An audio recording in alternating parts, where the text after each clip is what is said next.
Hey everybody, this is Katie.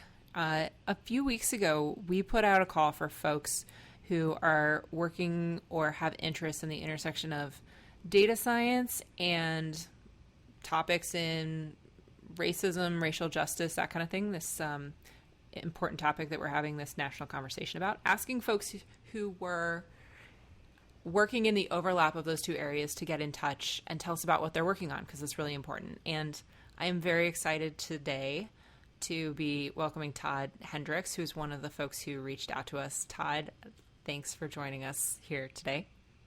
Thanks for having me.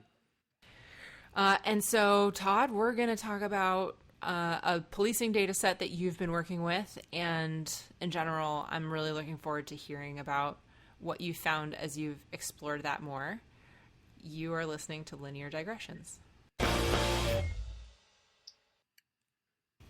All right, Todd. So before we jump into the topic of the day, I would love if you could give a quick introduction, introduce yourself to the audience a little bit. What's your background and how did you come upon the data set that we're going to talk about here together? Sure. So my name's Todd Hendricks. I'm in the Bay Area in data science. I have worked in renewable energy industry for a few years now, and on the side, I've kind of really always had kind of a social conscience, and so given that we are where we are today in the national conversation we're having, I really kind of turned up my interest in engaging and trying to find ways to at least understand the issues better and ultimately, hopefully, make a positive impact. So I heard your episode a couple weeks ago and was really excited about that and reached out, and I'm glad we're able to talk today. Yeah, same. Tell us a little bit about that. When you reached out, there was a particular data set that you told me about. I hadn't known about it before, and I'm betting a lot of our listeners haven't either. Let's start there. Tell me a little bit about the data set that you brought up with me. Yeah, so we're recording this in early July. George Floyd, the death of George Floyd was a couple of months ago now, I guess, and like so many other people, I was just really haunted by that. And I spent, a few days just looking for data sets that could really just help me understand this criminal justice and, frankly, just black males. As a black male, it's just really disheartening to be singled out in the way that we have been historically. So I stumbled upon the Stanford Open Policing project, which they seem to have been working on it for a while now. What it is a national repository of traffic stops at the city level for all of the major cities across the country. And, it's of varying quality, just depending on, which city you're looking at. But I thought it was really interesting. We can kind of dig into the details a little bit more. Yeah, let's do that. So the first thing that jumped out at me is I looked a little bit at the link on the website that you sent me. We'll have a link on lineardigressions.com for folks to check this out themselves. But what I recall seeing is kind of a high level description of the data set saying, here's where the data comes from. And then kind of in matrix format, here's the data that's actually present in the files that you can download. And the thing that pops out at you immediately is there are some fields that are almost always present, and there are other fields that are almost never present in terms of what actually gets collected. And so that was one of the first things that leapt out to me as a data scientist, is how challenging that missing data problem probably is even from the get-go when it comes time to do any analytics on that data set.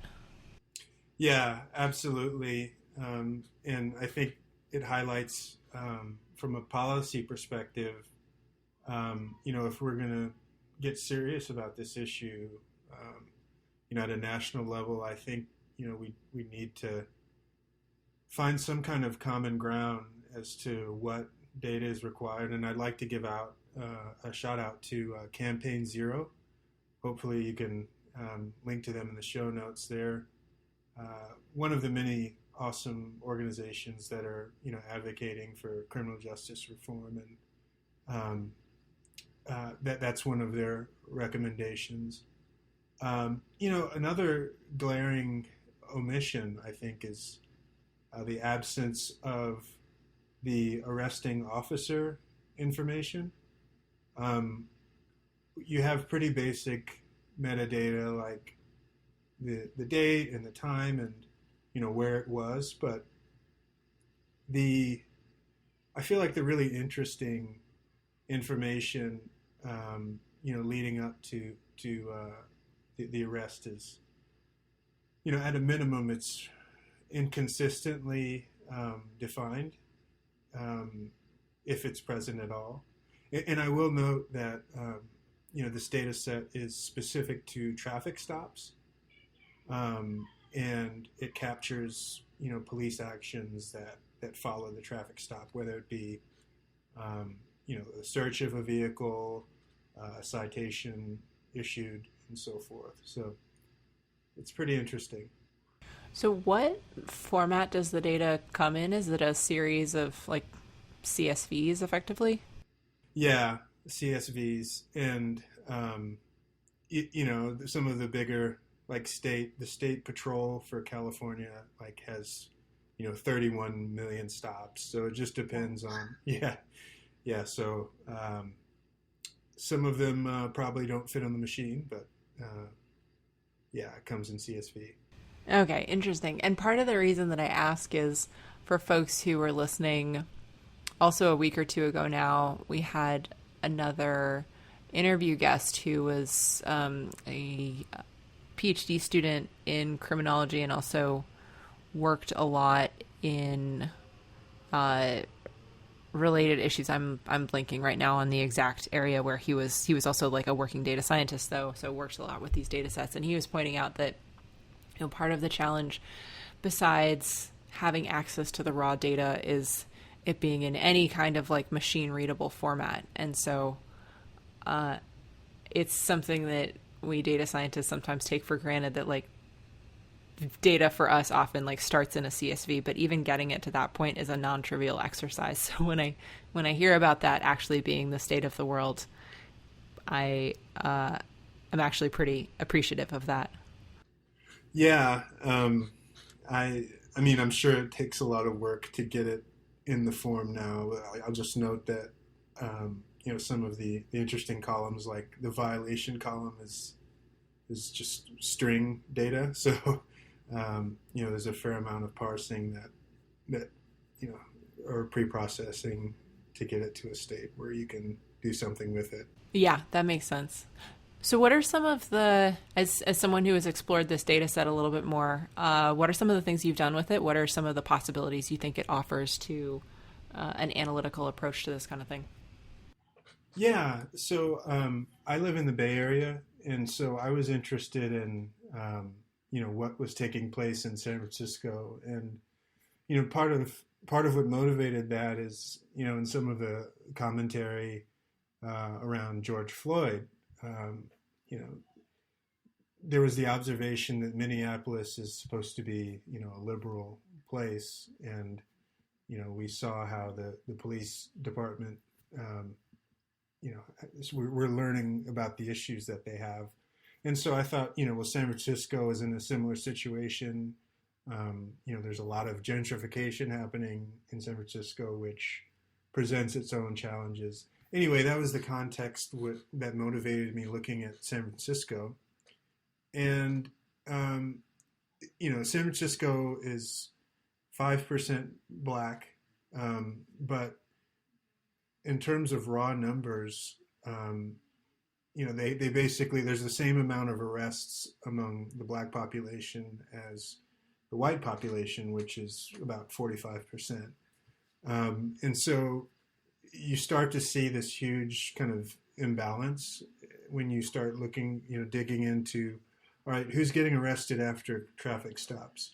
Who's getting their car searched after traffic stops? And I actually ran a couple of models on the car search, piece following a traffic stop. Who is getting the car searched? And clearly it was African Americans. Was the feature importance was particularly high on them, and it just to find out that a few months ago the district attorney here adopted the recommendations from the Department of Justice that they stop doing racially motivated car searches. So I found that out after I was playing with the data, but the data clearly showed that that's what was going on, or at least there was some bias happening there.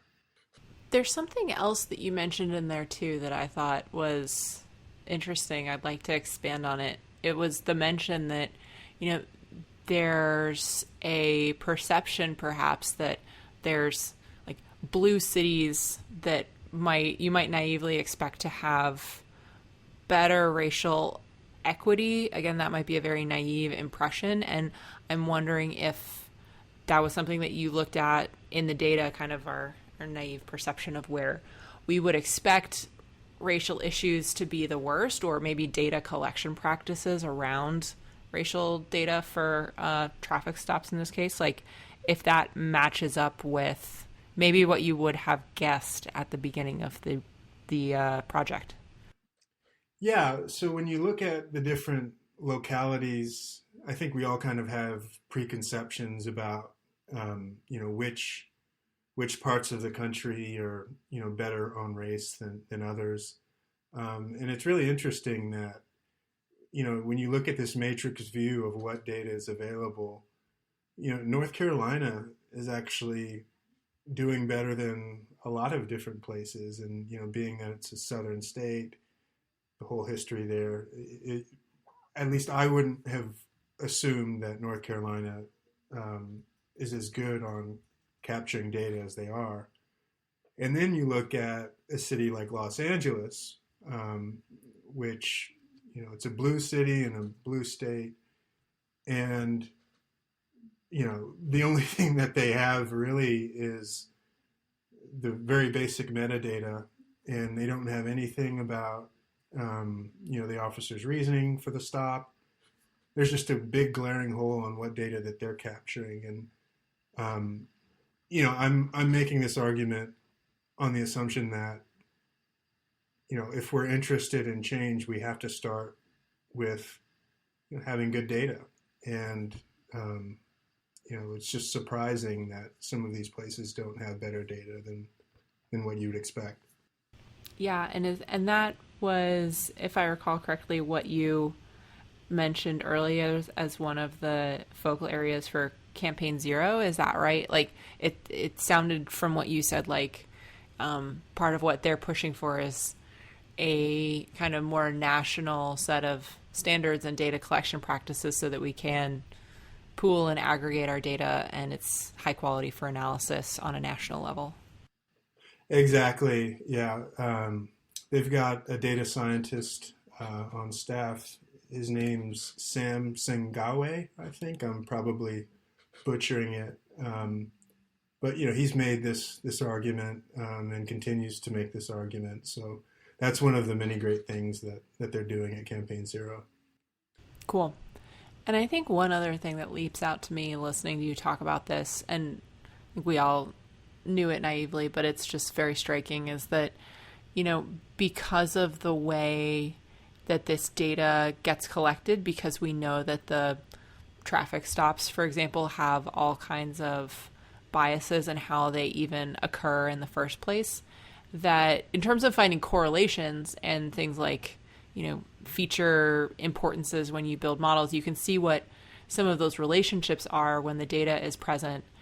But when you were talking about, in the case of San Francisco, trying to understand why and having to go back to, you have to go outside of the data set proper to get the further context about, say the district attorney changing around policies and giving you some context here. And I think that's just like a really important aspect of working with this data, and one that I wanted to spend a little bit more time just talking through, is that it enables a lot of important analyses, but there's also a lot of important limitations for some of those deeper causal questions, especially. Yeah, and I think, when you look at this data set, one of the columns is, reason for the stop. And that's presumably the, arresting officer who's putting that information there. And, I struggle with that being presented as, an objective data point, when it's really a data point that's being provided by someone who's actively involved and has an incentive to, I don't want to ascribe ulterior motives, but there is an incentive to present this incident in the best light. And so when you get into modeling and trying to, use reason for stop as a feature, I have concerns about that. Some of the other, limitations, I think, are, search performed,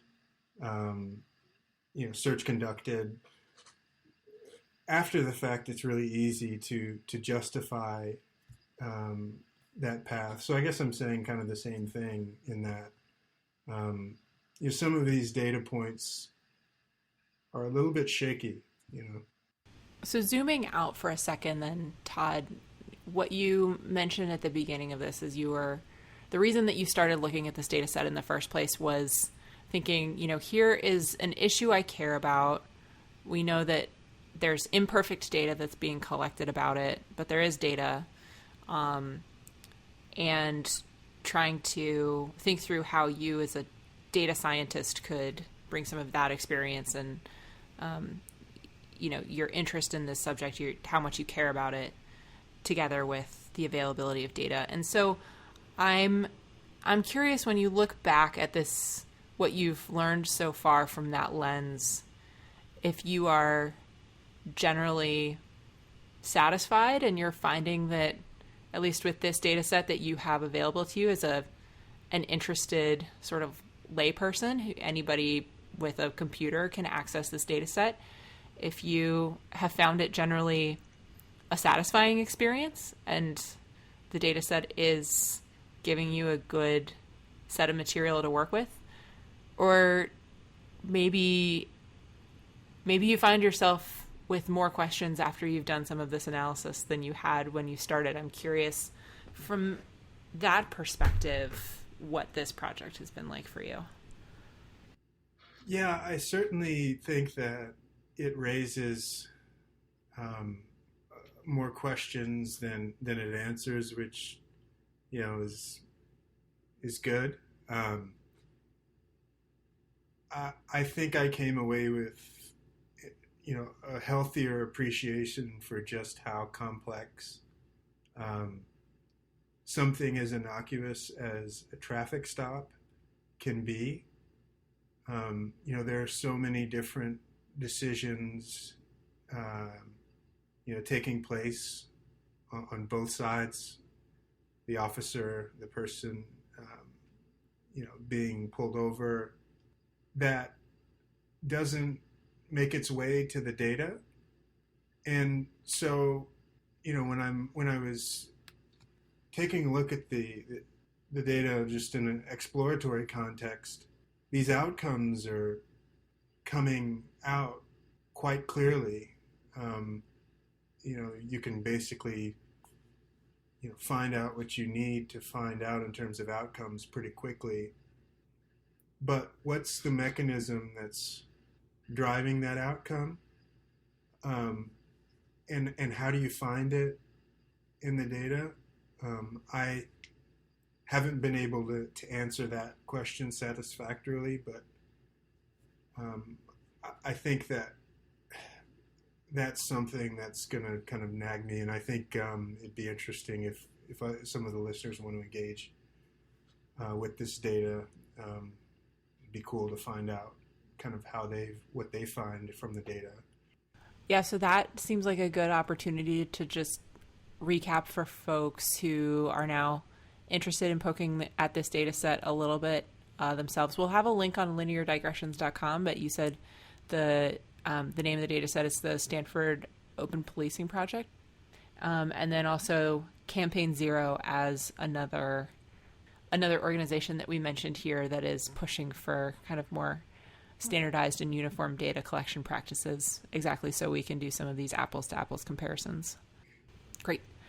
So Todd Hendricks, thank you again. Before we let you go, since we have a little bit of an audience here, you are currently entertaining folks who might be looking for a data scientist to join their team. So if anyone is intrigued and wants to, potentially work with you as a colleague or something, is there a place where they can reach you, get in touch?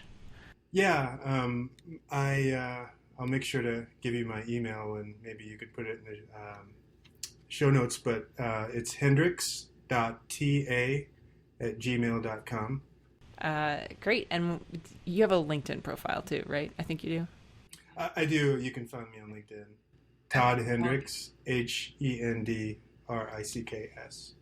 Okay, yeah, we'll hook you up there too.